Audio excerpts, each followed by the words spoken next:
structure. We will be conducting, the shortlisting has already happened of that position directorate. We are hoping that we will be doing the interviews in September 2022 so that we can have an independent person that will monitor the compliance issues and also ensure that even when we submit our financial statements, all the supporting documents are in place. I think that's it on my side, Honorable Chairperson and the members. Thank you so much.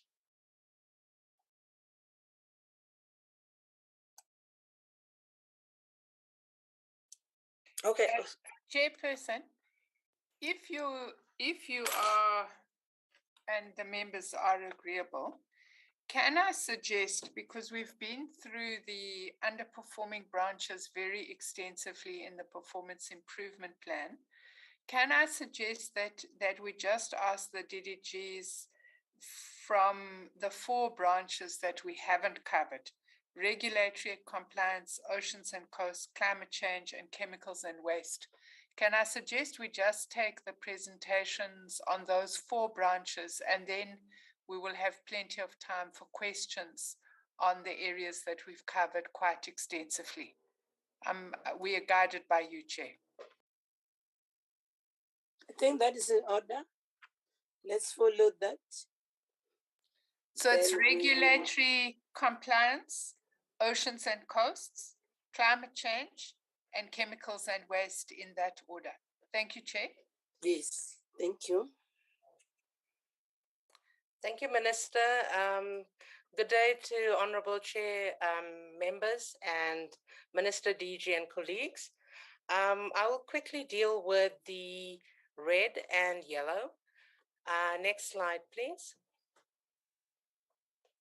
Okay, with regard to the National Environmental Compliance and Enforcement, one of our biggest challenge was the contractor. We had to cancel the contract, and we did try during that financial year to try and procure a new service provider to implement this particular project. Unfortunately, we were unable to get any proposals, and we had to go through National Treasury and engage to try and see if we could get a suitable service provider. We did manage to appoint GTAC through National Treasury, and we're in the process at the moment in terms of trying to ensure that this is achieved. Next slide. The other area that we were read was the environmental management tool. This is the financial provisioning regulations, which required a substantial amount of comments, and well, we received a substantial amount of comments, and this took quite a considerable amount of time to deal with. This is quite a complex piece of regulations. The issues raised required substantial amendments, and it did necessitate a re-gazetting. These regulations have since been consulted through the working groups. They have already been published and gazetted for comments. The comments were in this financial year. We've managed to close the comment period on Friday, the 26th of August, and we're in the process of collating the comments and responses. We will workshop these particular regulations with PASA and DMRE, and hopefully the comments will not be too substantial, and that we will be able to finalize these particular regulations in this financial year. The other area where we were yellow in was regarding the minimum requirements for the submission of shale gas installations. We did commit in the last financial year to ensure that these would be published in this financial year. These have also been gazetted for public consultation. The comment period has closed on the 26th of August. We are in the process of collating the comments and responses thereto, and hopefully these will be published also for implementation in this financial year. I think, Chair and Minister, that is all from my side, apart from the fact that we have actually over-exceeded on a number of our other targets. Thank you, Minister and Chair.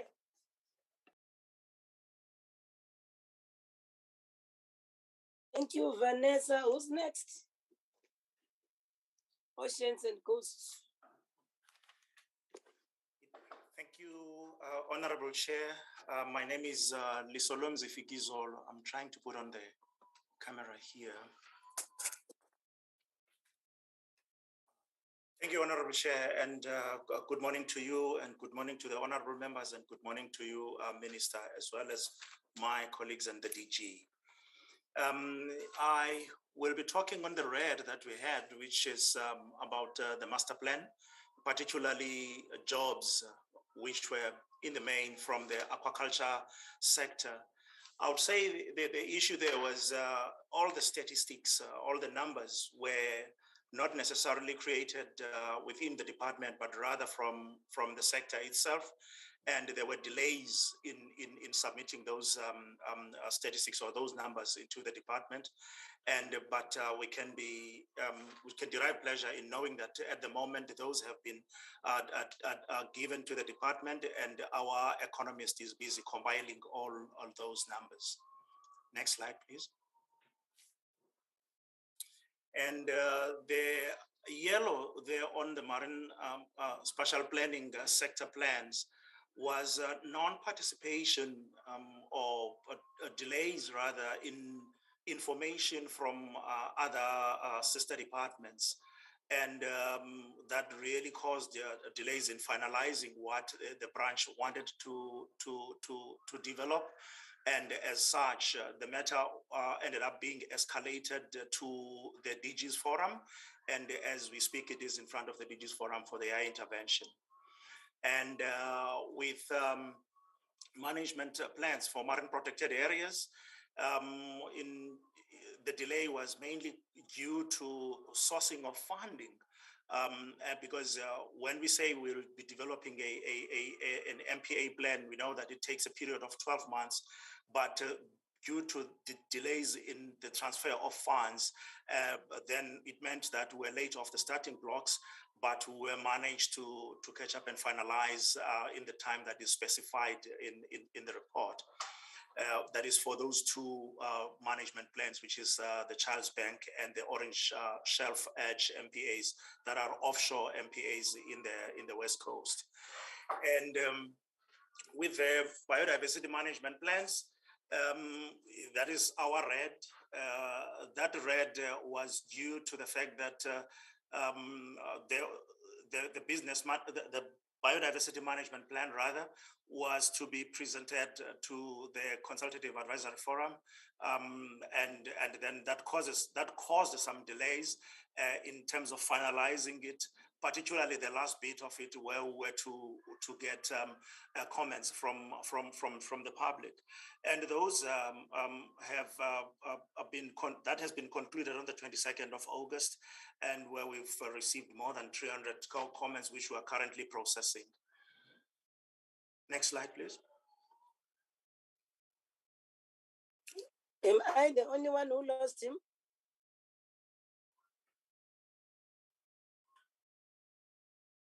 Yeah, I can still hear. Thanks, Chair.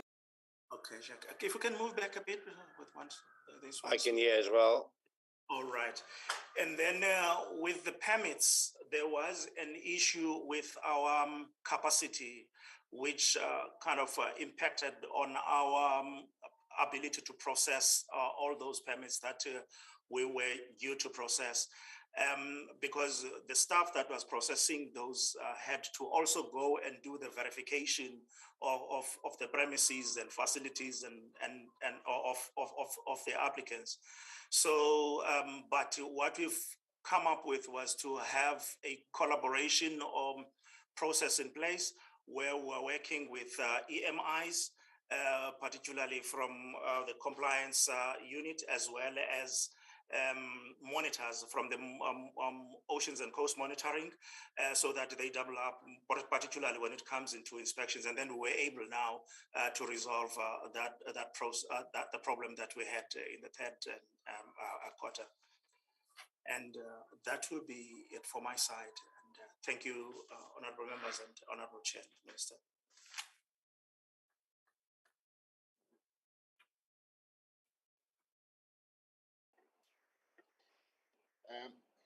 Thank you, Chair, and good morning, Minister, honorable members, honorable Chair and colleagues.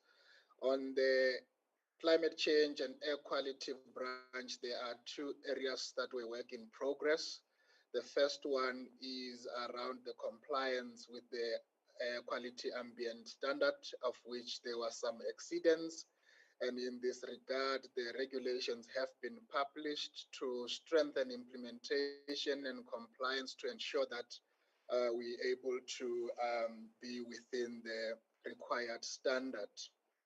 The second area of work was the air quality monitoring stations reporting to SAQUIS to be able to achieve, of course, 70%, 75% of the recovery standard, and 70 ambient air quality monitoring station is an annual target.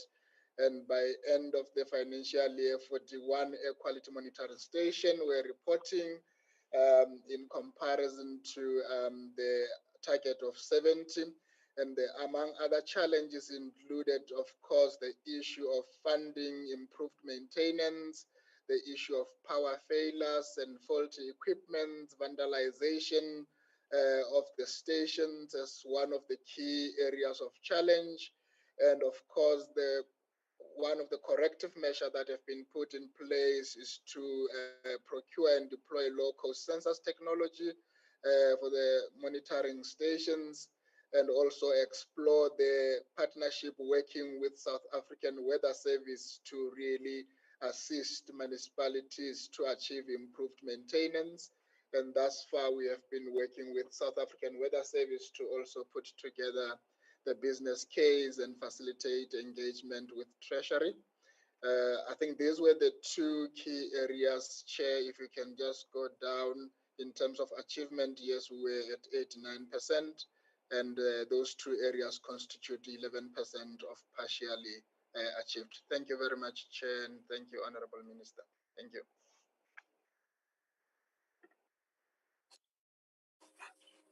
Good morning, Chairperson, honorable members. On slide 77, under chemicals and waste management, for the fourth quarter, we were meant to achieve the final industry waste management plan that has been published for comments, and those comments considered and the revised plan submitted to Minister for approval. We could not achieve that target because of the delays in the informal consultations. Informal refers to before we publish in the Government Gazette, we ensure that we attend to substantive matters to avoid a situation where we have to republish for a few times. We have since published in March, and the period closed in April. And in that first quarter of this financial year, we were able to consider the comments, and we are in the process of addressing the plan as part of this current financial year. On the next slide, slide 78, it also talks to waste tire management. We are meant to process waste tires. Our target for the fourth quarter was 25,540.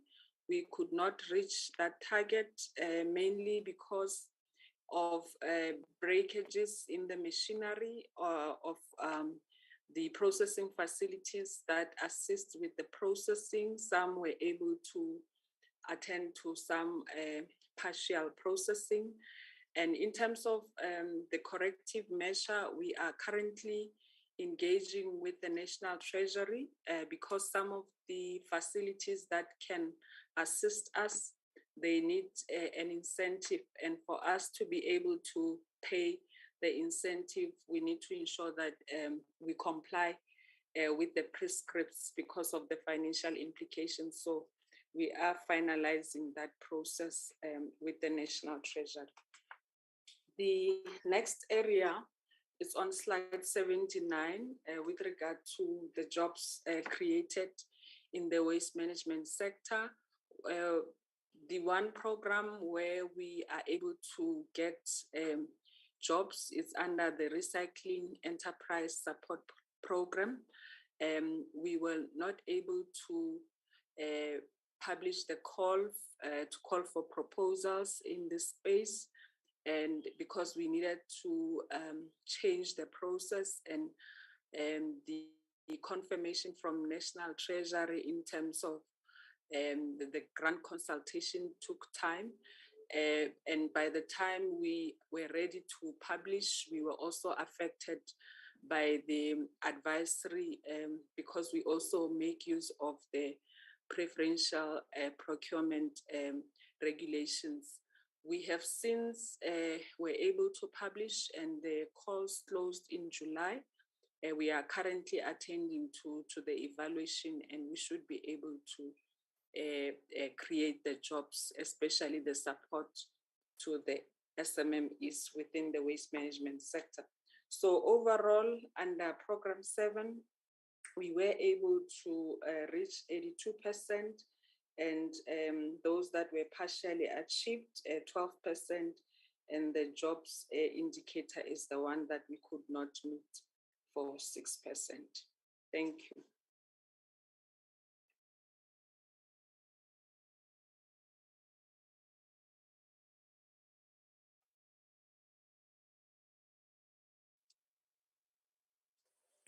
Are we done? I think we're done too. Did you? Okay.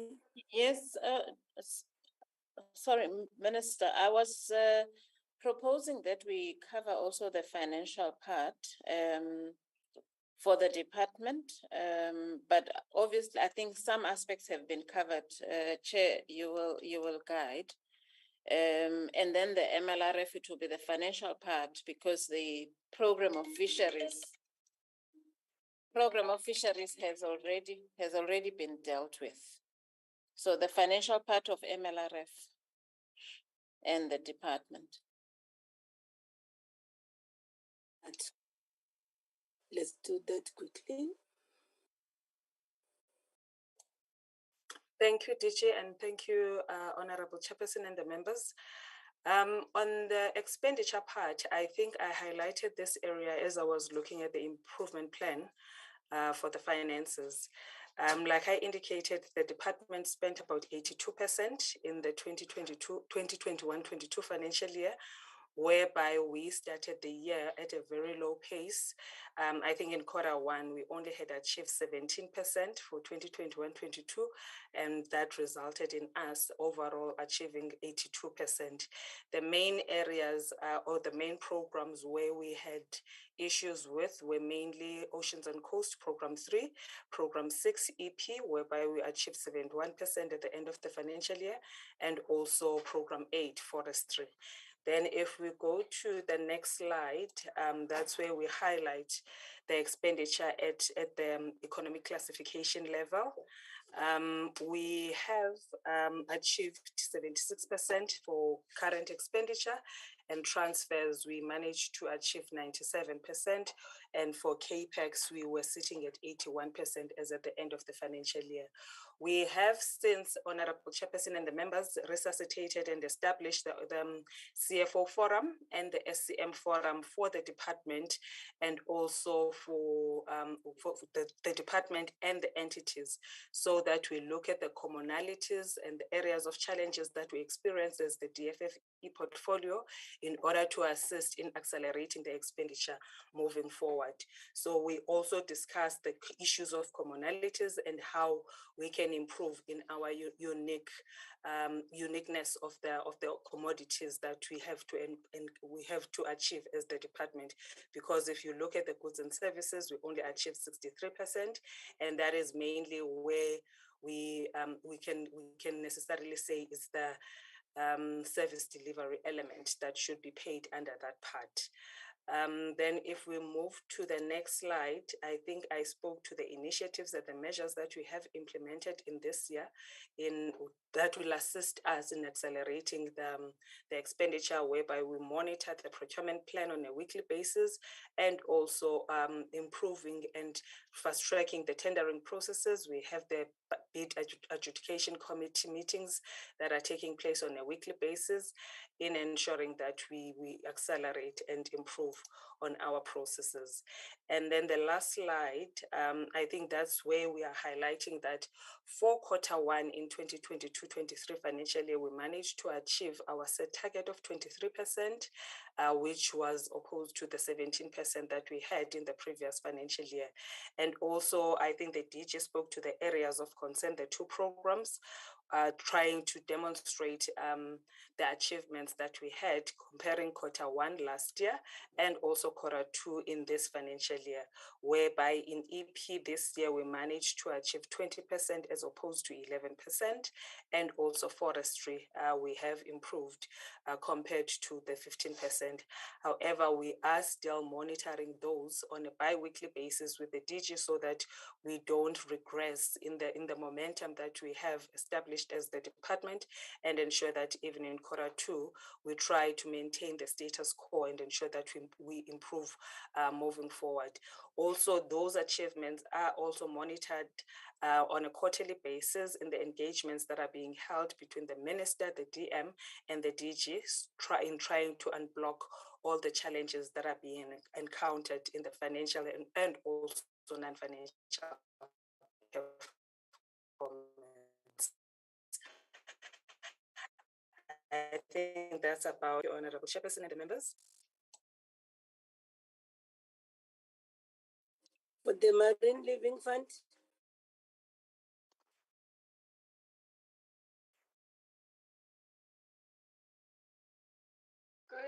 Good morning, Honourable Chairperson, Minister, and Honourable members in DG. Very quickly, I'll take you through the Marine Living Resources Fund's Q4 report.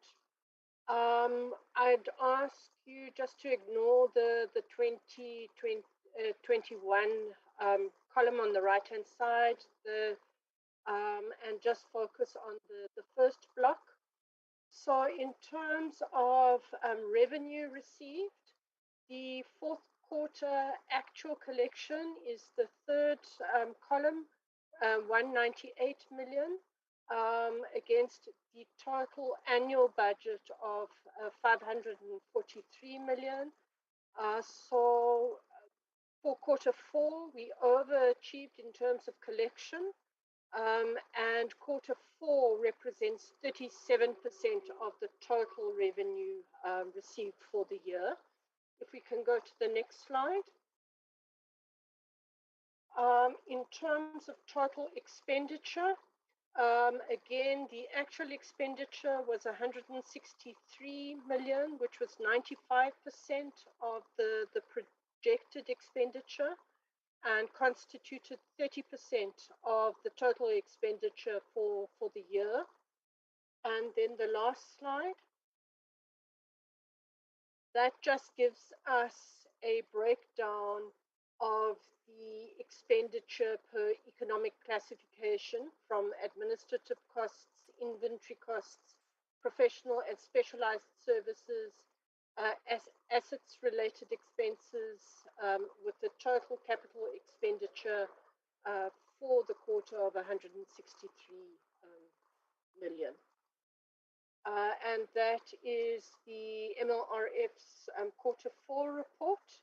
And then perhaps I could just also indicate that although we will do it on a separate occasion, just to indicate that the MLRF did receive an unqualified audit opinion, which we're very pleased about. Thank you, Chair.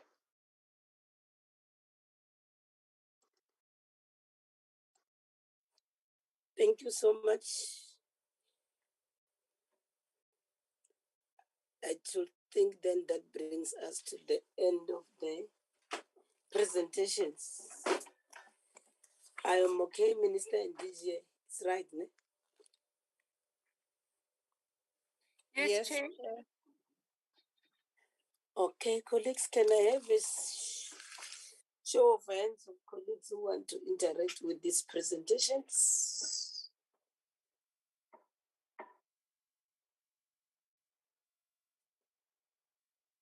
It will be Honorable Phillips, followed by Honorable Bryant, followed by Honorable Weber. Those are the followed by Honorable Gancho, Honorable Singh, in that order. Honorable Phillips, over to you.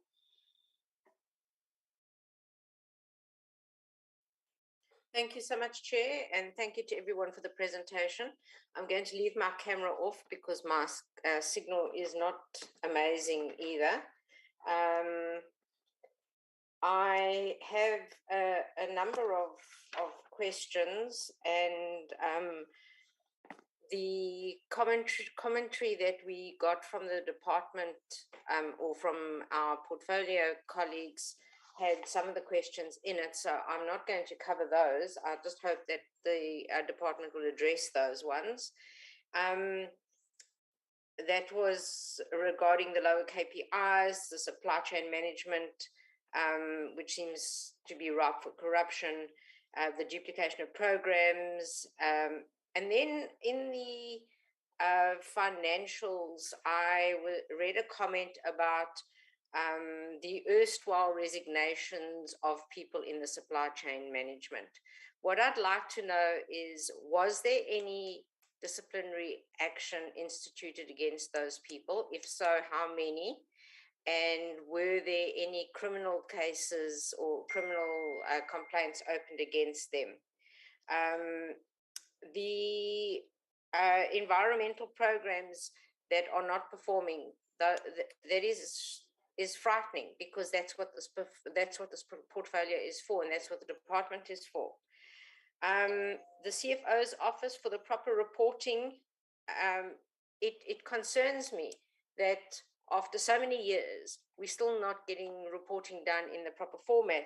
So my question there is, were any consulting companies involved then? If so, what was the amount of the contracts?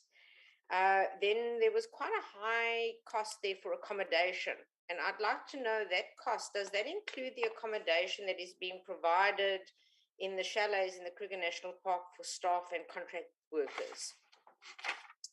And then the biodiversity management plans.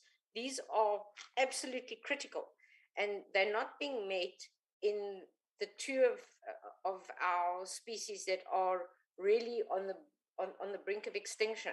You know, you get things that are important, and then you get things that are urgent, and both with our rhinos and our African penguins, it's not even urgent anymore. They are critical, and the decline in their numbers is catastrophic. And the fact that these KPIs are still red is really, really unacceptable. These are the future of our children, and they're not, the relevant urgency is not being given to them. For the air quality management, I've asked at 2 previous meetings for the locations of the air quality monitoring stations in and around Rustenburg. I still have not received those. The processing of old tires, that waste storage site next to the N4 on the way to Mpumalanga is just growing larger and larger and larger, and the tires don't seem to be being utilized.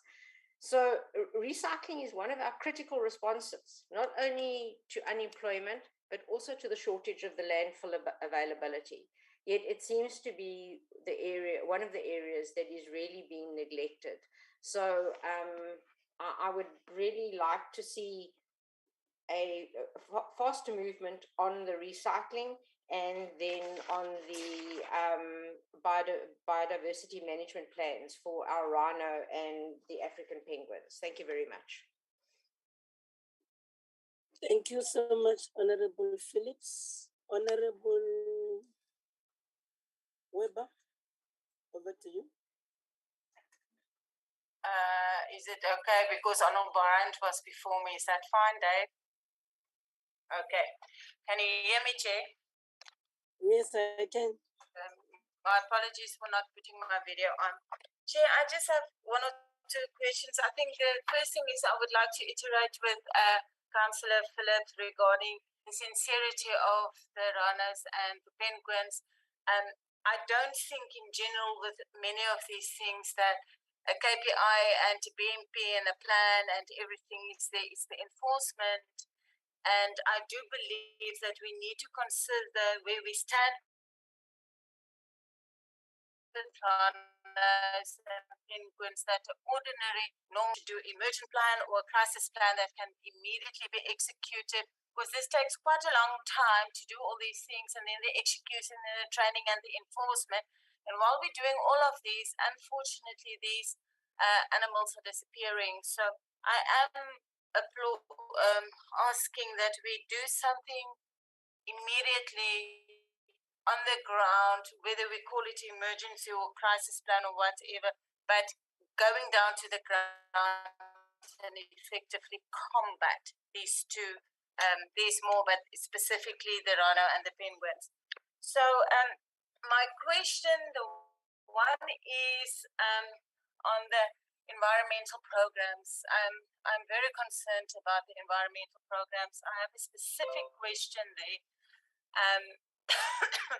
And that is regarding the EPWP.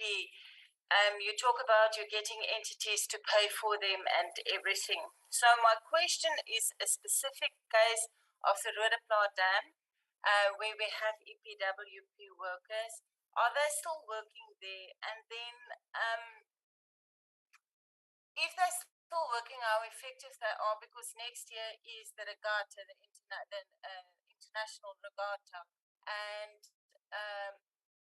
we stopped the community to actually be effective like they was, because we have to have the EPWP workers. My understanding is this is just not working. So the replacement of the community running the management of the dam with EPWP, which is not successful, I just would like to know what we do in that case if you don't get people to pay them or they're not effective. Because that is also a crisis in itself, because economically it's job creation, it is good publicity for South Africa. Then the monitoring stations has always been a problem with me, and recently I had an incident in one of my constituencies in Mpumalanga, and I can honestly say thank you to Minister Barbara Creasy for really resolving this issue. But on the ground, I ran into issues. It was serious air pollution. And even the EMIs in Nkangala couldn't tell me where's the air monitoring station. They didn't know. Then someone else let me know where this is, and no one know where it is. I couldn't find a number to contact. I couldn't go anywhere. And I still see on the reporting back, we still talk about vandalism and everything. Colleagues, I'm requesting a list of all the air monitoring systems where they are. I know they say in the Nkangala there's one. I can't find it. So either there's something wrong with me, or the information is not supposed to be for everyone.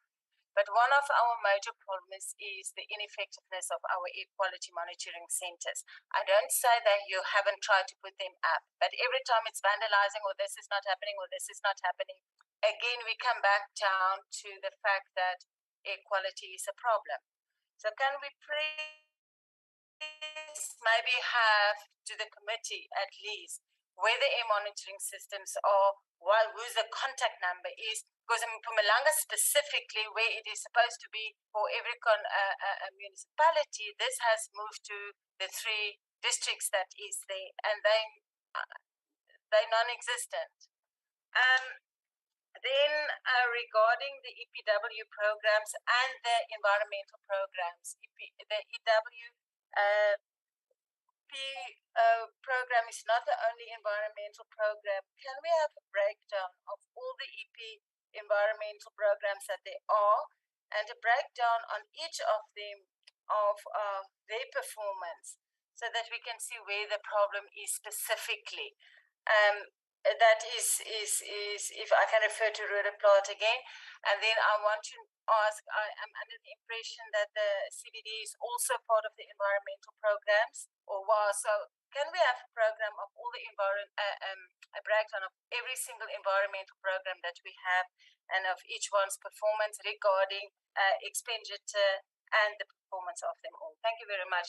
Oh, and the last thing, Chair, I really would like to commend the department on the plans and the consequence management and the upping of the supply chain management performance. And I really do think that is a big 100% better performance than we have seen previously. So thank you for that. Thank you.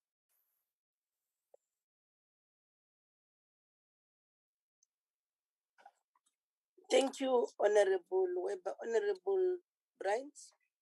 Thank you very much, Chairperson. Chair, just firstly, in terms of the environmental programs, I mean, that spend of 33% in Q4 is abysmal, absolutely abysmal. And I think all of those officials should be taken to task and dealt with properly and very strongly through the existing performance management system. But one thing that doesn't seem to make sense to me is we have a 33% success rate there in terms of targets achieved, but a 71% spend.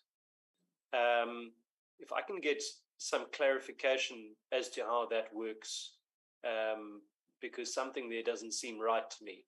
I see for Q1 it seems to have increased up into the 60s, but how did one spend 71% and only achieve 33% of the targets? I don't really understand that. Fisheries Management, 54% in Q4, also really poor performance there.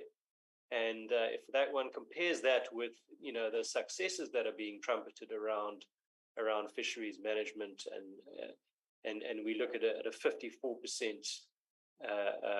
for Q4, that also doesn't seem to make sense, and things just don't really seem to be getting any better in terms of fisheries management, sadly. In terms of management of the poor performance, I hear what my colleague Honourable Weber has said in terms of giving credit in some instances.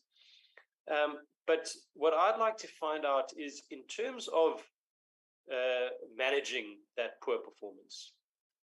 The official, it was DG who mentioned in terms of managing that performance, that one looks at whether or not there's been an improvement, and that goes all the way down to the last step just before you take disciplinary action.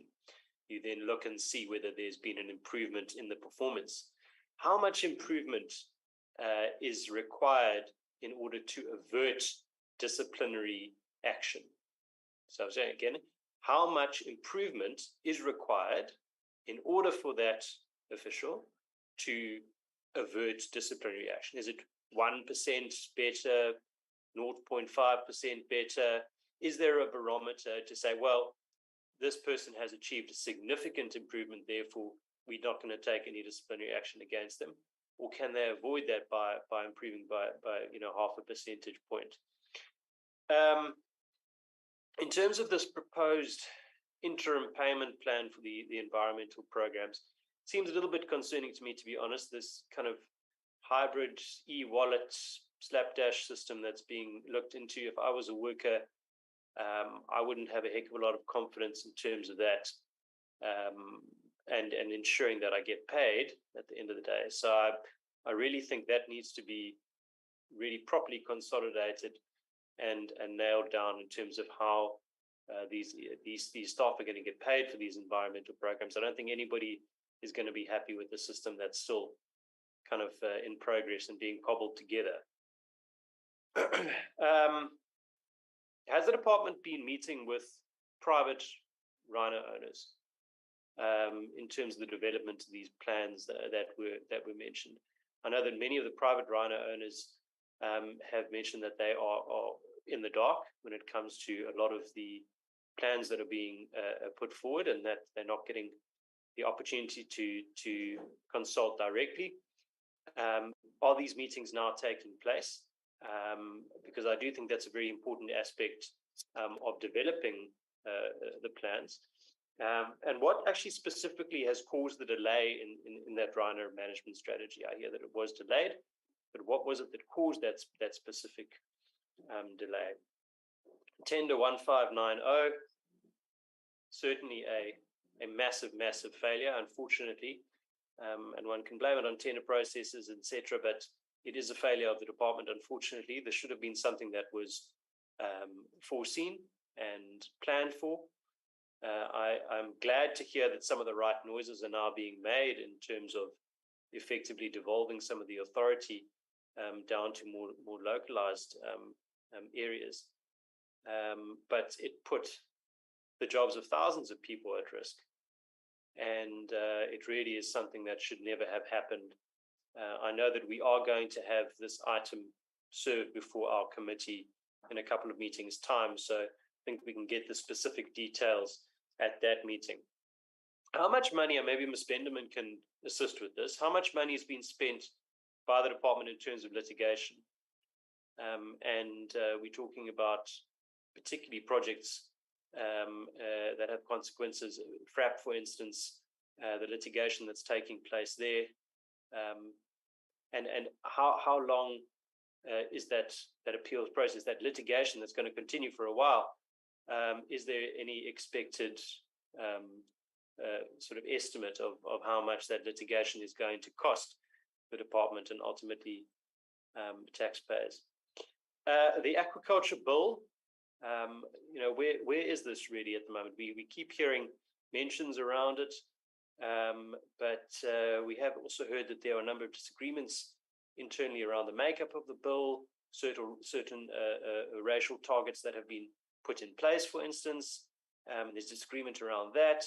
I think it's really about time that we start to properly interrogate that and get that before us. In terms of the public-private partnerships and the non-disclosure, please, can you be a little bit more specific in terms of which partnerships these were and why this took place, and also whether or not any action's been taken against the officials concerned?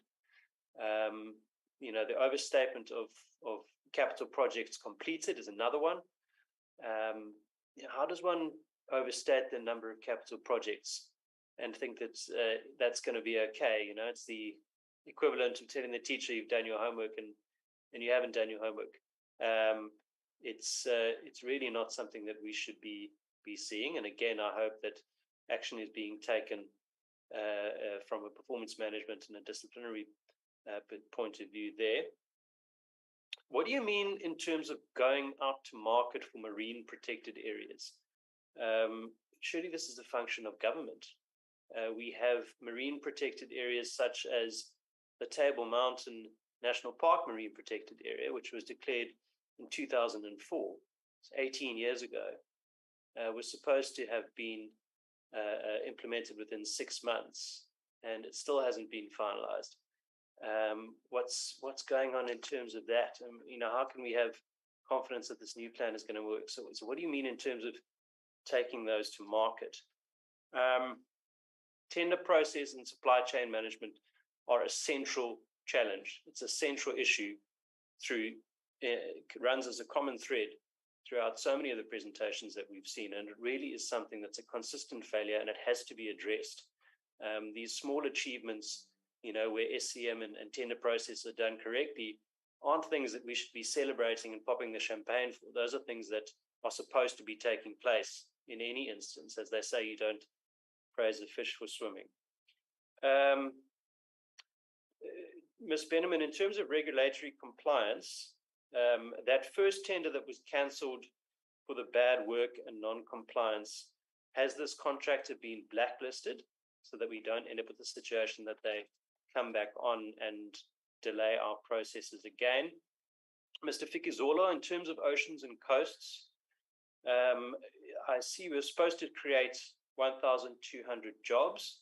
That was one of the red items. You said that we must take pleasure in knowing that the stats have been submitted. I assume this means that we've exceeded that target of 1,200 jobs. how many jobs have been created through that operation, Pakisa, that you mentioned? Can you give us those exact numbers, please? Why do we still have a moratorium on new fisheries? And how long is that moratorium intended to last? And then I think the last one, just in terms of harbours, in one of the presentations it was mentioned that our harbours are working wonderfully well. I personally visited Half Bay Harbour myself a couple of weeks ago, and the slipway is not in a very good condition. From what I've heard, people are being brought in from outside to operate that. I mean, that's aside from all of the other crumbling infrastructure. I know a lot of that has got to do with the Department of Public Works and that minister, but certainly DFFE has a significant role to play. So if we could just hear a little bit more, particularly in terms of Half Bay Harbour and the functionality there, because I think there are some serious challenges that need to be addressed. Thank you very much, Chairperson.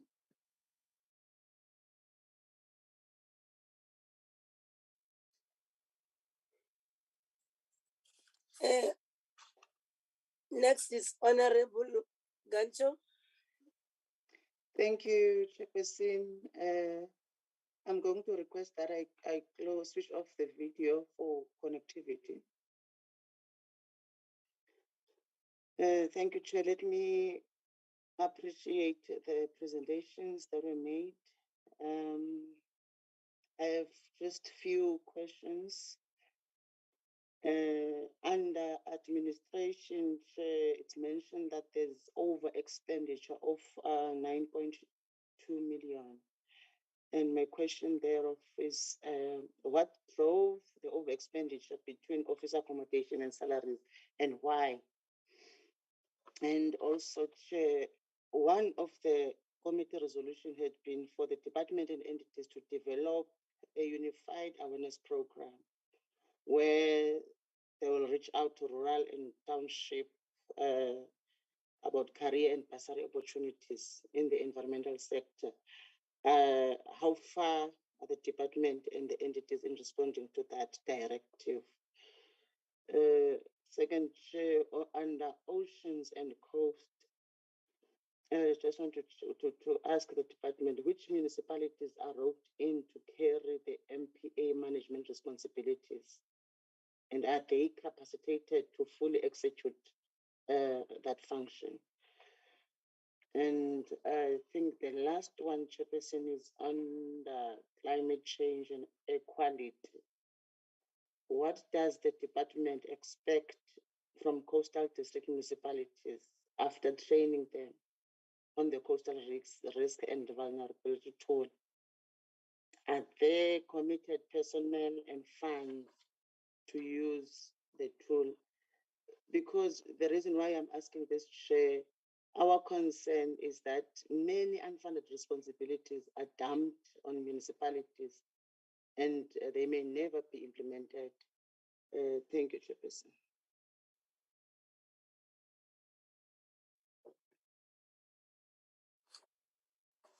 Honorable Singh.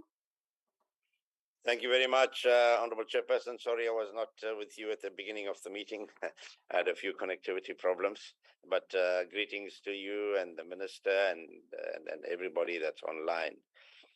Chairperson, let me say quite honestly, right up front, that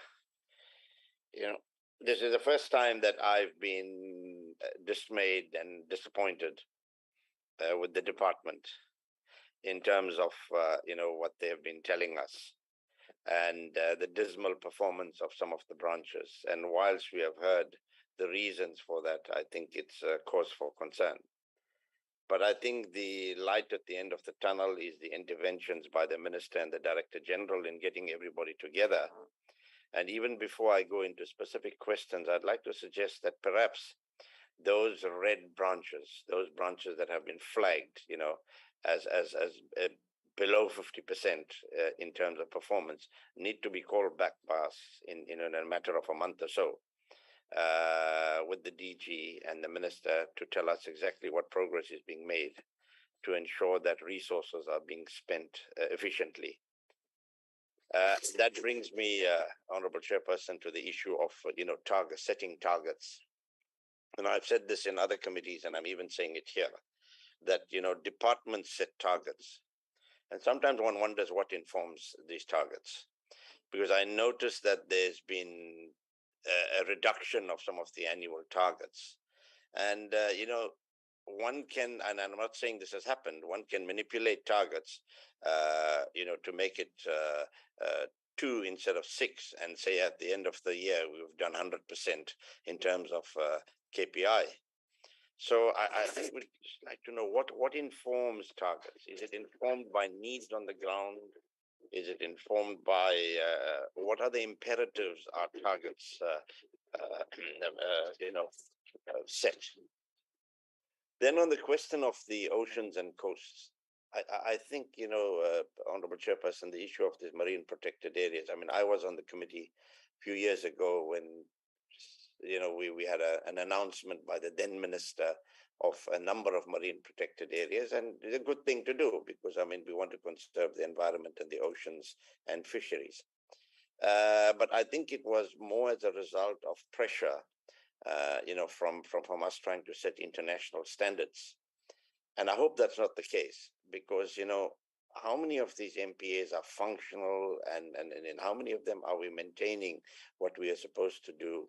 I asked specifically about the Aliwal Shoal, because that's an area I came from, and the minister is aware of some problems we had there. And I know there was going to be some amendments to the regulations to ensure that, ordinary fishermen have more access without damaging the environment. Has that process been completed?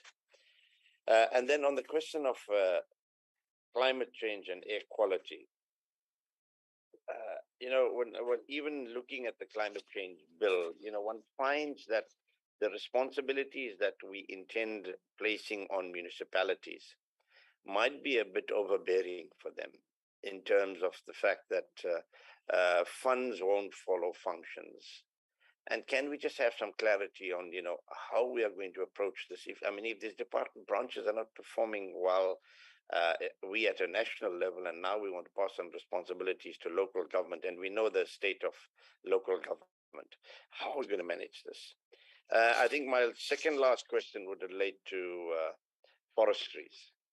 I think, Chair, long before you came into this committee, I've always had this view that that branch should not exist, and that for all forests should be transferred to the private sector and not even be managed by the state. Now, the performance or the underperformance here tries, kind of confirms this kind of thinking that I have, and maybe we need to be convinced that yes, here is a branch that is effective, that it's functioning, and that can perform the functions that it has been set out to. And lastly, on the fisheries management, we've been speaking about the small-scale fishers, and it's sad to see sometimes people appearing on television, communities talking about the fact that they are being ignored. Do we have sufficient staff to be able to attend to the needs of the people in this fisheries sector all over? Are we doing enough? I see Honorable Paulson's not on, but I know he's very, very passionate about the fishermen and the small-scale fishermen in the fishing industry. So give us some hope, Minister and DG, rising out of this report. But I still once again want to suggest that we need to meet those branches through the DG and the minister that are underperforming. Thank you. Thank you so much, Honorable Singh. You seem to have been the last person to ask the questions. I don't see any other hand. Then mine is with regard to the presentation of to the DPSA, the performance management requirement. You have done that. And then as the performance management tool, especially in terms of the disciplinary processes been implemented, against the senior management staff of the department? And then what senior position did those individuals who are being disciplined occupy? And that what were the outcomes of those disciplinary hearings? And then the other issue, one looking at the committee's report on the department's annual performance plan and the budget vote 32 of May 2021, one realized that in responding to the issue of inadequate performance by various departmental programs, and the minister mentioned that any performance that was under 80% was unacceptable. Then I just want to know, DG, whether this still issue. Yes, I see that we are becoming comfortable with the achievement of only 75%. Are we then still at that benchmark that was set by the minister?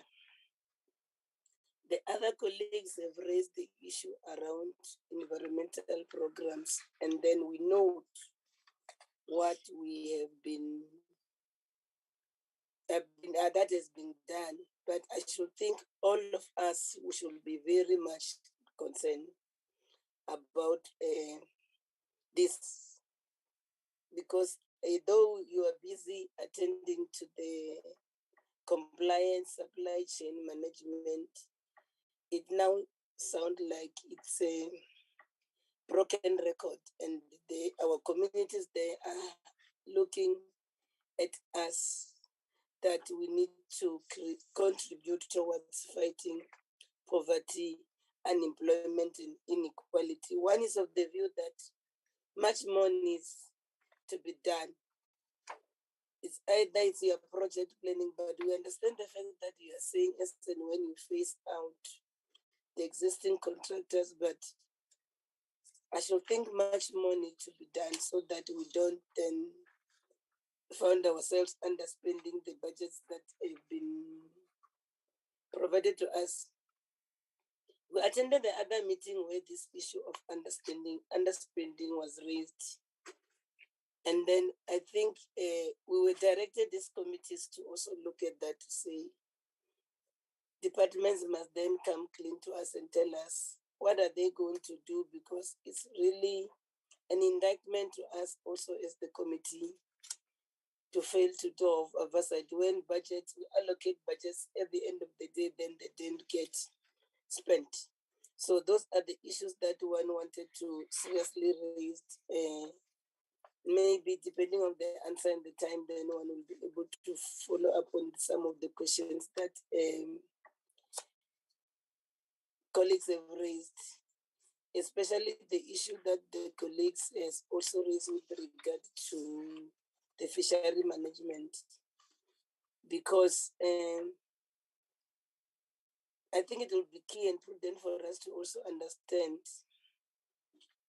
if the department can also confirm your readiness for the court judgment, because if the Western Cape High Court grants the department's petition of scraping the outcomes of the small-scale fishing rights allocation in the Western Cape, how soon will then the new scale fishing rights be allocated or concluded in the Western Cape?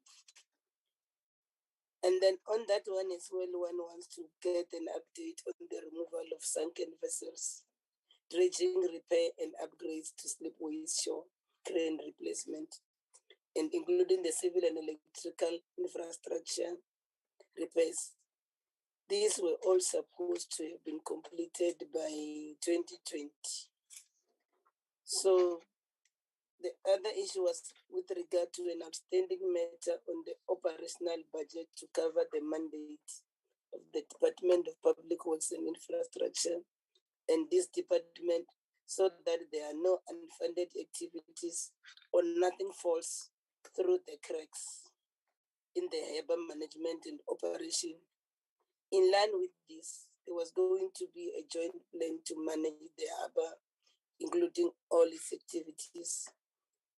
then I think it will be good for us to be given the progress in report to that effect as to what could have been achieved thus far. Over to you, DG. I should believe the minister will come at the end or the other way around. Thank you. Thank you very much, Chairperson. And thank you to the committee members for the questions. Maybe just to deal with a couple of issues, and then the DG and the DGs will deal with the detail. Let me say at the outset that the view of the Deputy Minister and myself is that last year's performance by certain branches in the department is totally unacceptable. And I fully agree with committee members who have expressed the view that in a situation where Treasury allocates scarce resources to departments who fail to adequately spend that money, it's a public disgrace. And that is why, as soon as we received the year-end outcomes on the 5th of May, we would have received them on the 30th of April, we held that workshop, and we gave a clear instruction to the Director General to institute an performance improvement plan in the underperforming departments. Clearly, this is what was required, because we now see that there is quite a significant turnaround in those branches. And I want to assure you, Member Bryant, that if you think I'm going to accept a 1 or 2% improvement to 35% in environmental programs, and I'm going to think that's acceptable, I'm not.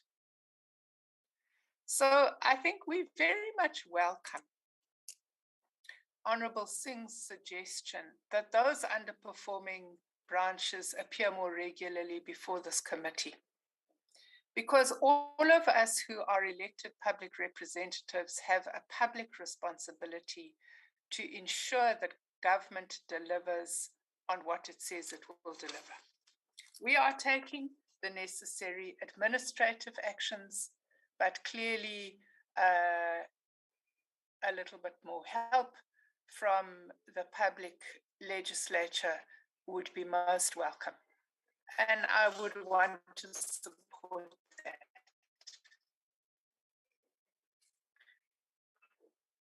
Honourable Mutambi, my standard is still 80%. I think in a situation where we had branches that were performing so significantly below what anybody in their right mind could consider to be acceptable. Sorry, I've just put off my camera because it says my internet is unstable. I think in a situation where you do have a number of branches that are performing significantly below what can be acceptable, it's important to focus. And that is what we have done. But we would expect that even branches that are at 72, 75% need to get back closer to the 80% mark. We understand that there are always externalities that impact on branch performance, and that's why one would be more comfortable with the 80% target because there could be externalities. But to come with 33%, it's not going to be acceptable. I think so. Let's agree with Honourable Singh's proposal. I think it's a good proposal. With regard to small scale, I'm hoping that tomorrow we will get a good outcome in the Western Cape High Court. We have met with all the small scale associations. There's general support for the approach we're taking. We have dealt with communities that felt that they were going to be excluded. And I think that we will be very glad if we get that court finding, because that is going to give us the opportunity to put small scale in the Western Cape on a more stable footing, the way that we have that situation in the rest of the country. Honourable Singh, in the end, what is going to improve the position of small scale fishermen is the allocation of TAC, or a significant portion of the catch.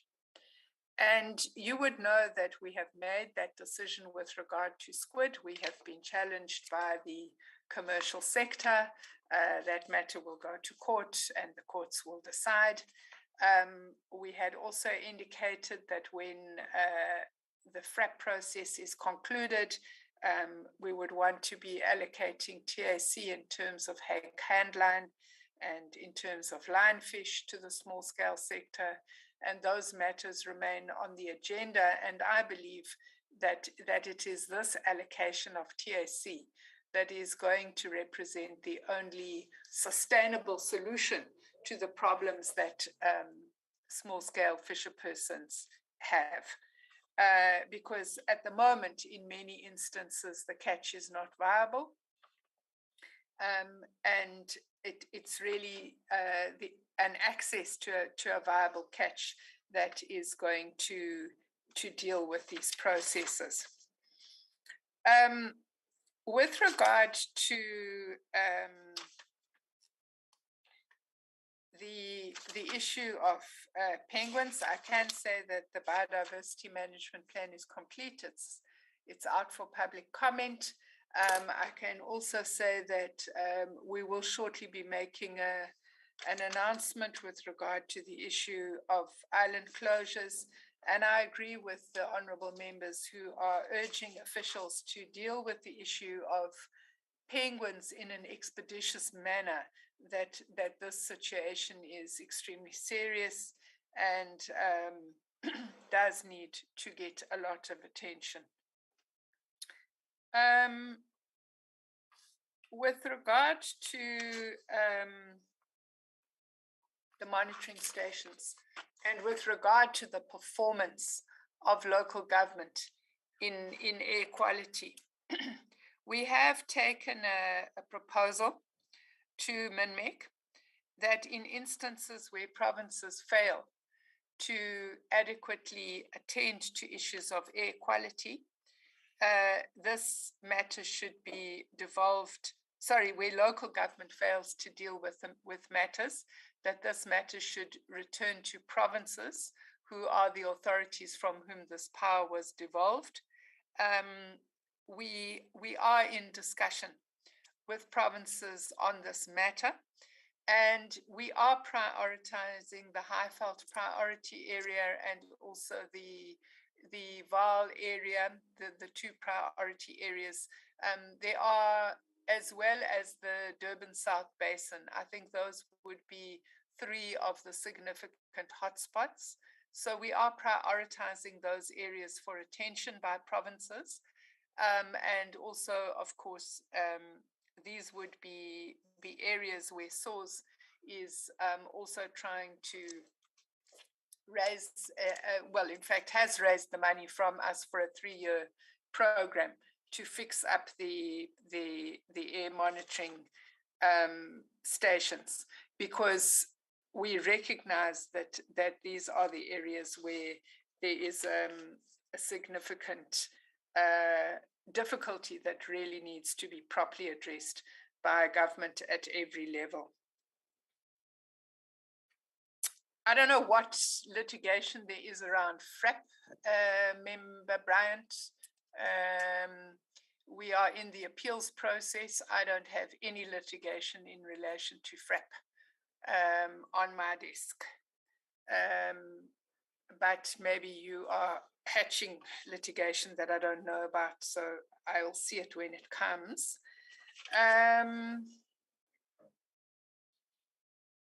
I think that's all I would want to say at this stage, honourable members. I would like to hand over to the department to take us through the detail on the questions that you have asked. Thank you, Minister. Thank you, honourable members. I'm going to ask the DDGs to respond. There's a number of questions that they need to be providing the committee responses, detailed responses to.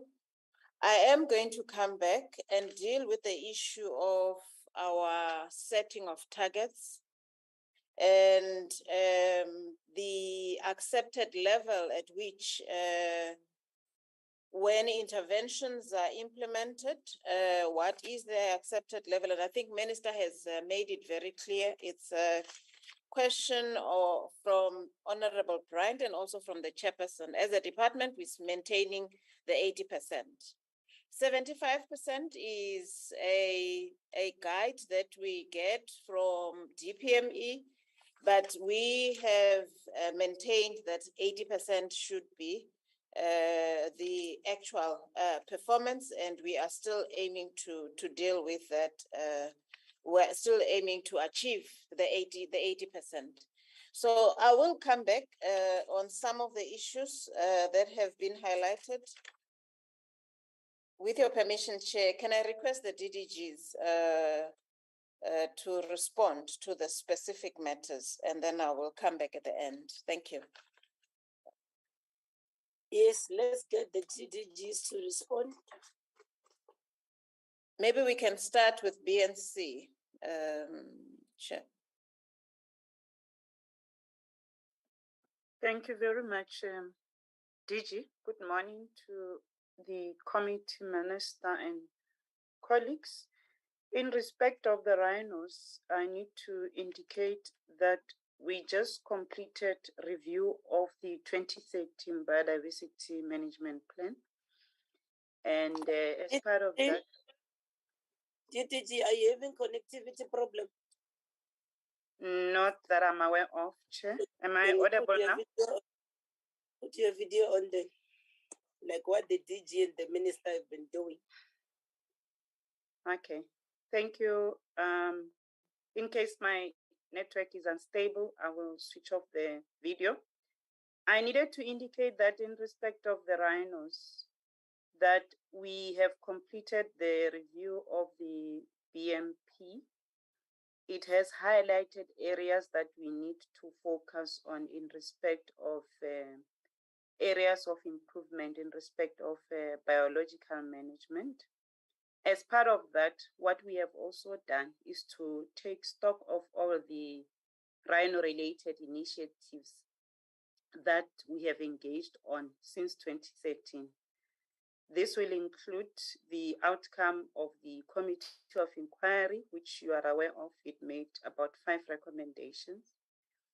And it will also include matters related to the Rhino Lab and also include the recommendations of the high-level panel. So we have just concluded stock taking in respect of all those initiatives, including the review of the BMPs for both the black and the white rhinos. I also need to indicate that the committee will be aware that we did meet with rhino stakeholders in July. We've also met them again in October. And as part of this exercise that we are doing, and in line with the recommendations and the priorities that we have identified, we are developing an overall rhino conservation and recovery plan, which will have a number of components related to that. The biggest component of that will obviously be BMP, as I indicated.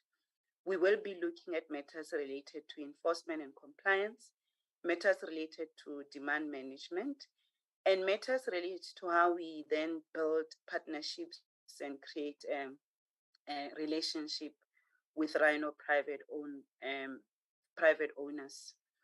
I further need to indicate that the South African National Parks has also completed their own rhino conservation strategy, which we are going to then use as part of the consolidation of this overall rhino conservation strategy and recovery plan for the country. As indicated, the BMP that we are developing will be ready for public consultation by the end of third quarter in 2023. This exercise, as you would appreciate, is quite a very intense exercise in the sense that it involves both scientific and biological aspects. It also involves a number of areas related to enforcement and compliance, related to community empowerment, and related to partnerships. So once we have completed, as we have initiated this process, and as the white paper process is being concluded, we are concluding the stakeholder consultations also. We will then come to a stage where we will then engage with the stakeholders in respect of the new BMP that is going to be developed for both black and white rhinos. Thank you very much. Thank you, Chair. I'm going to request environmental program. There were a number of questions coming through.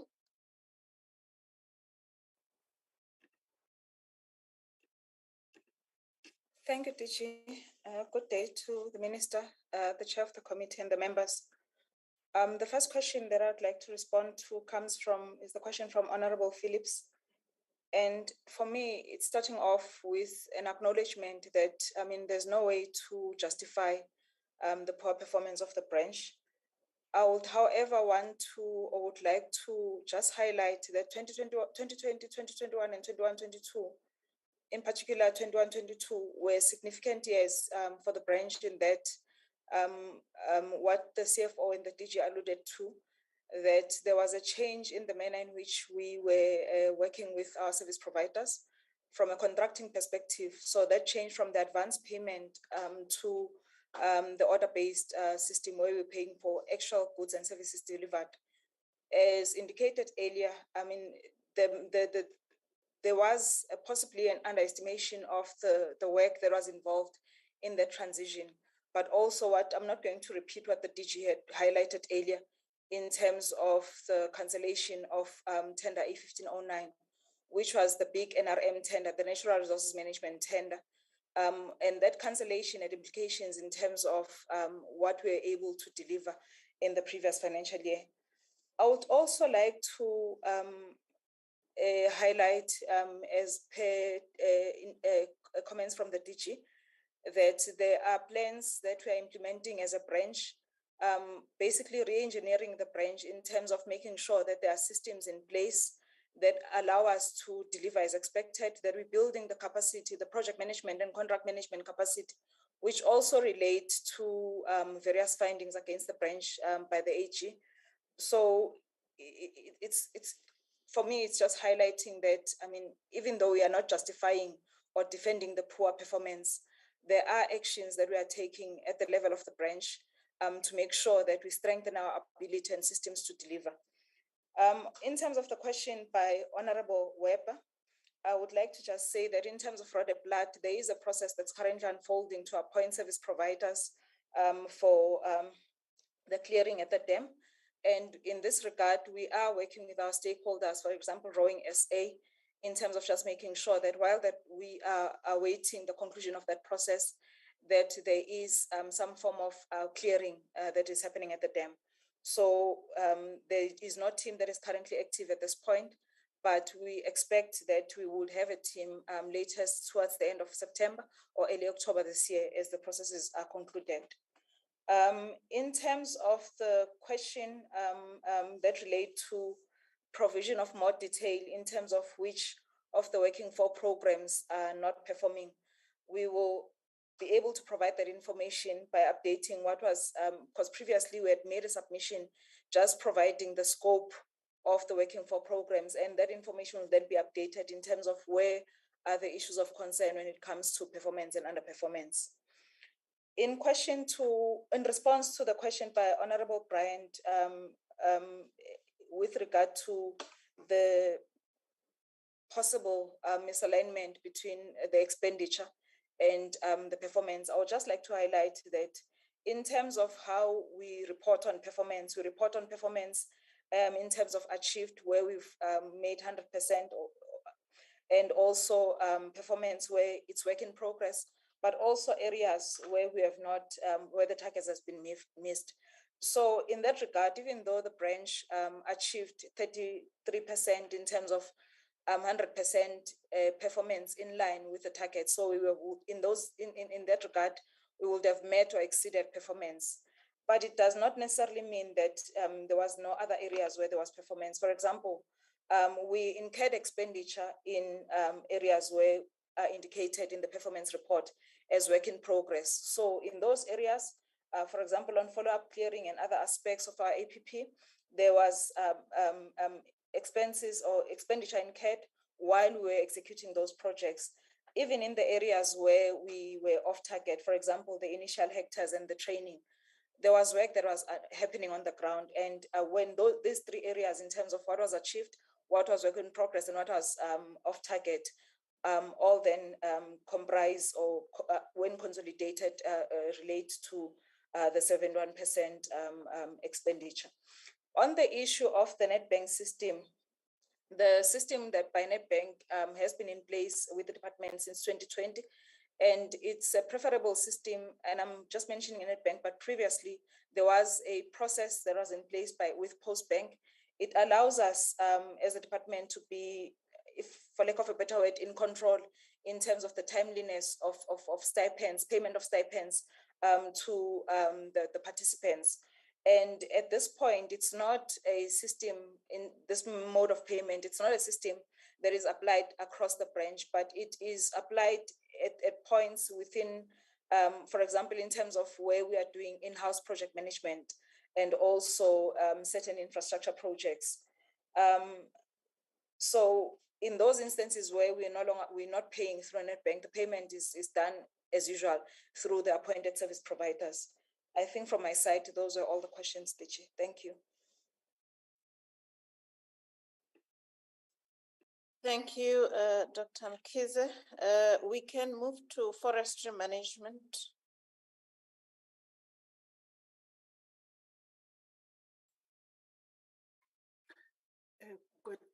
Good day to the Honorable Chair and members and Minister, DG and colleagues.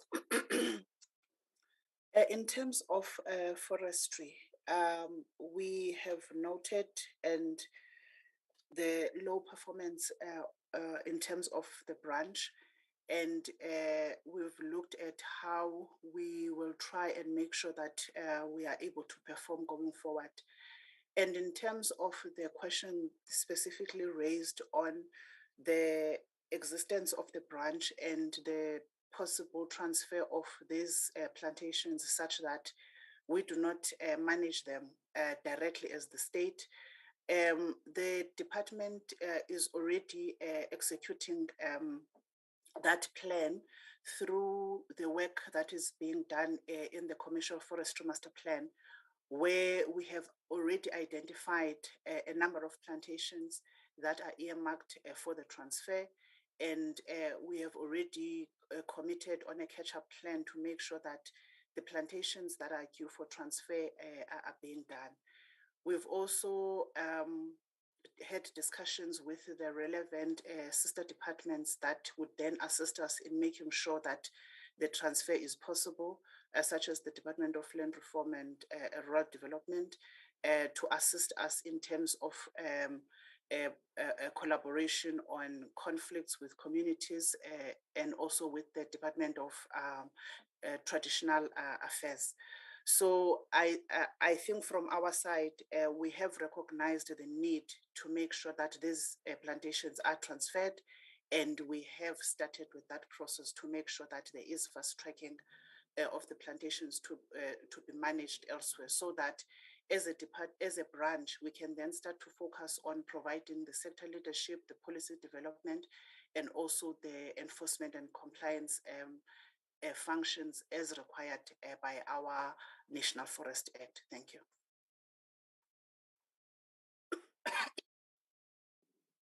Thank you very much. We'll move to Fisheries Management.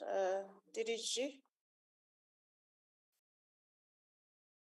Good morning again, Honourable Chair and Honourable members. There were a couple of questions for fisheries. The first one from Honourable Bryant regarding the status of the Aquaculture Bill. At the request of the industry stakeholders who requested additional time for public comment, we extended the public comment period to the end of July. And we, as the fisheries branch, are busy processing all the comments. There is a 2-day workshop, internal workshop, tomorrow and Friday, Thursday and Friday, where the comments will be analyzed. It is a work in progress as the comments are accepted. The bill has been updated. So we will be shortly submitting the bill to Minister for approval, the revised bill, and thereafter it will go through the cabinet and parliamentary process. There were several questions, both from Honourable Bryant as well as the chairperson, regarding the status of the harbours and the maintenance of the harbours. And I think, as members will be aware, the management of the fishing harbours is a dual mandate between ourselves and the Department of Public Works and Infrastructure, whereby the Department of Public Works is responsible for the maintenance of all the infrastructure, including the slipways, whereas the fisheries branch is responsible for the day-to-day fisheries operations within the harbour. I can report that the sunken vessels in Hart Bay have been removed by the Department of Public Works and Infrastructure, that they have had a maintenance and upgrading program in the key harbours, including Hart Bay, Gordons Bay, and Cork Bay.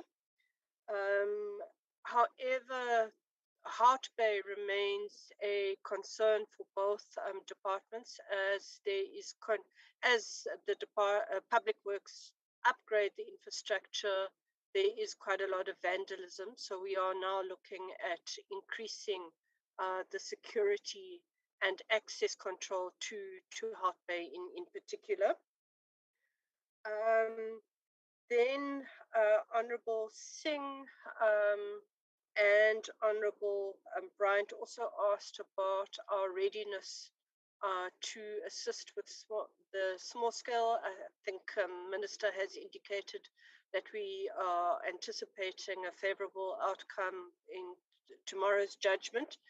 But a lot, the past 2 months have been internal preparations that as soon as the court judgment is handed down, that we will be ready to start the implementation process. We had a workshop yesterday with all the CBOs, where they raised a number of issues that we have agreed to. And they've also raised the issue that they would prefer that the communities be given more time to submit their applications rather than less time, and we will be looking at that. We have also appointed 2 service providers to assist us to make sure that the process is independent and free and transparent. We have also reassigned a number of staff from other components to assist with the rollout in the Western Cape. So we are ready to start implementation as soon as we get the go-ahead. And then, yes, I think those are all the questions that were asked of fisheries. Just one last thing, Honourable Bryant mentioned litigation. I think Minister inherited litigation from FRAP 2015, which is still ongoing, particularly in the horse mackerel sector. And there are a number of reviews that are currently underway. Thank you, Chairperson. Chair, can I request DDG Fisheries also to address the issue of capacity within the branch so that they address issues raised on the ground in relation to fisheries management. And there are various officers in the regions. I think DDG, let's respond to Honorable Singh's question. Thank you.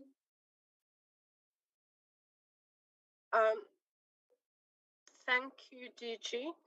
So, as indicated, we have appointed a number of staff on contract to assist with the small scale and the fisheries management components. We have also had a number of vacancies, critical vacancies that have been vacant since our time in the Department of DAF, Agriculture, which under DFFE we are in the process of filling.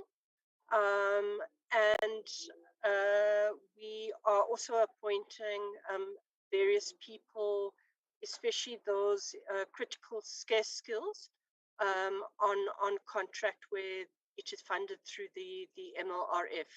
So we are slowly but surely addressing the capacity challenges. We are also piloting an online e-permitting process so that that will assist in the turnaround times for issuing of permits rather than expecting applicants to either come to Cape Town or to use consultants to apply for permits. I think that hopefully addresses that capacity question. Thank you, DG.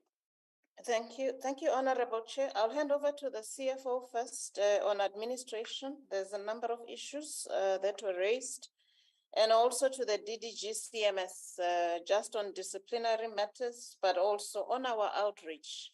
I think Honorable Gancho raised the issue of the extent at which we have outreach programs that go down to community level.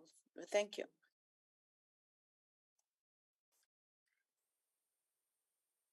Thank you, DG. Thank you, honorable members, for the questions raised. Please accept my apologies once again, Honorable Chairperson and the members, for the video. My network is a bit unstable. There was a question that was asked regarding the consultants that were appointed in preparation of the financials. I can confirm, honorable members, that we did not have any service providers that assisted the department with the preparation of the financial statements. We did them as on our own in the department. And then to respond to the specific questions on the technical disclosures, I will start with the public-private partnership, which the department was qualified on in the previous financial year.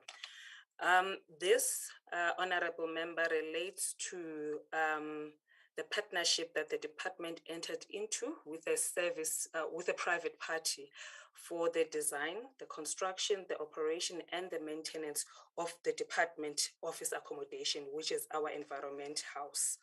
The partnership was entered into in 2012.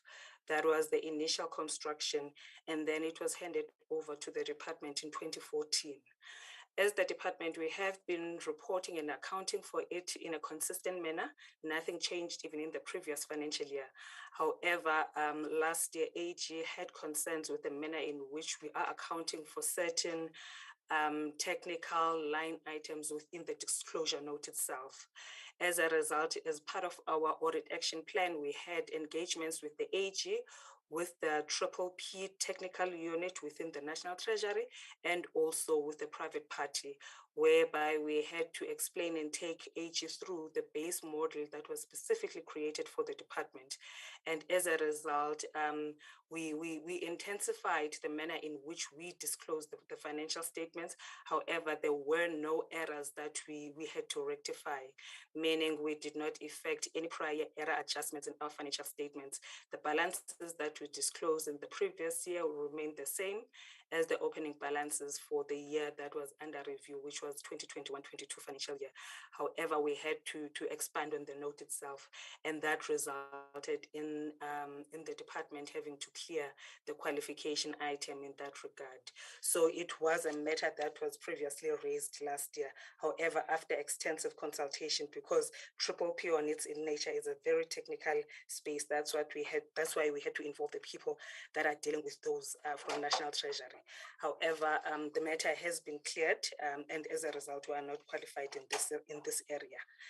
And then on the capital work in progress, it also is a qualification item that we had from last year, whereby in the projects, in the infrastructure projects that were built by the department, we accounted for everything and capitalized them in nature. However, AG came on board last year and indicated that we seem to be overstating our capital projects, because if you look on the technicalities of how we disclose, if, let's say, I will make an example, there is an expenditure that was incurred for transporting operational issues, not necessarily transporting the material that should have been included in the infrastructure itself, we capitalized everything else. So because of the manner in which we used to contract with the service providers in the form of the advance payment, we could not get the details even from the invoices that we received from the service providers. And that then prompted us to go and look for the fair valuators that will go and look at the project itself and give us the value in which we should have capitalized for that in the books of the department, and then remove the other elements that should have been operationalized. So that is the process that I indicated that we have consulted the Office of the Evaluator General to assist us with all those capital projects within the country, so that we can adjust the books of the department and ensure that we capitalize whatever is involved in the actual project itself, and then the normal operational costs will be reported as goods and services.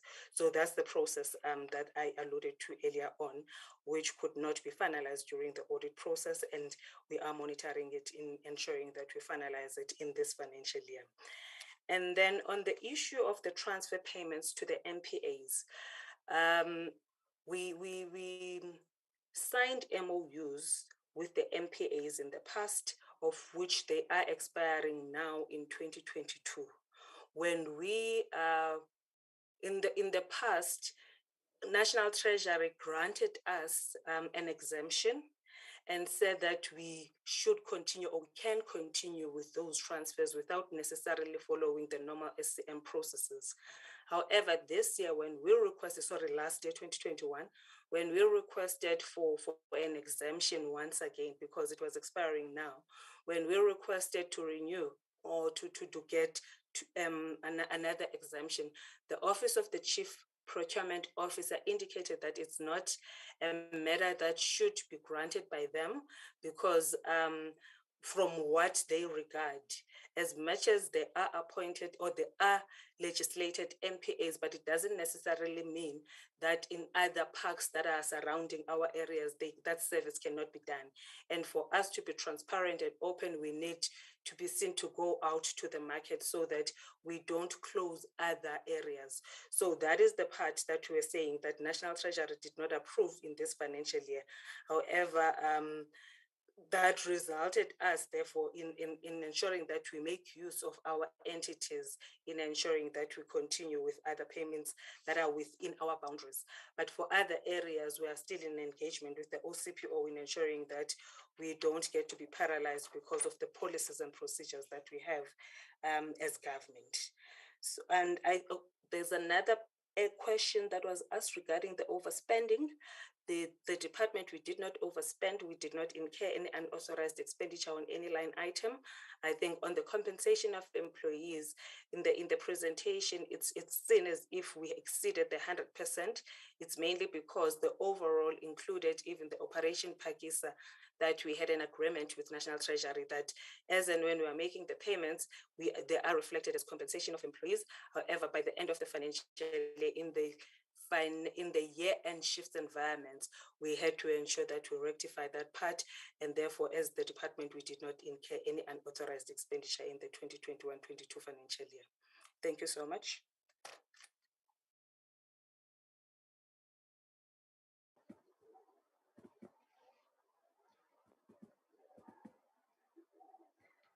Thanks,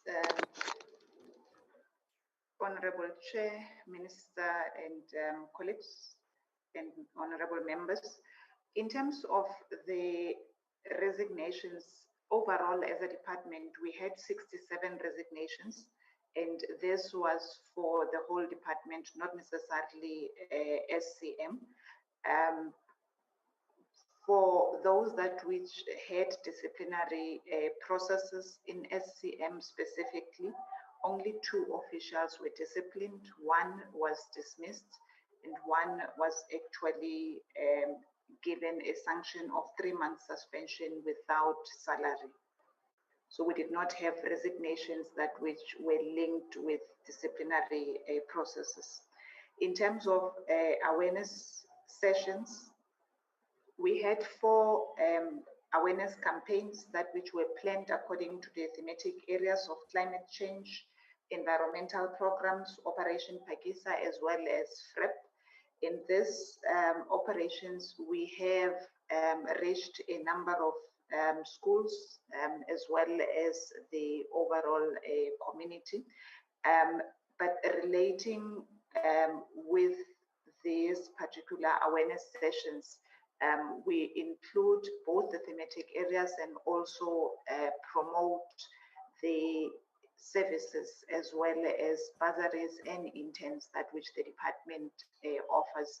In the previous year, we have subsequently issued 128 bursaries in different fields linked to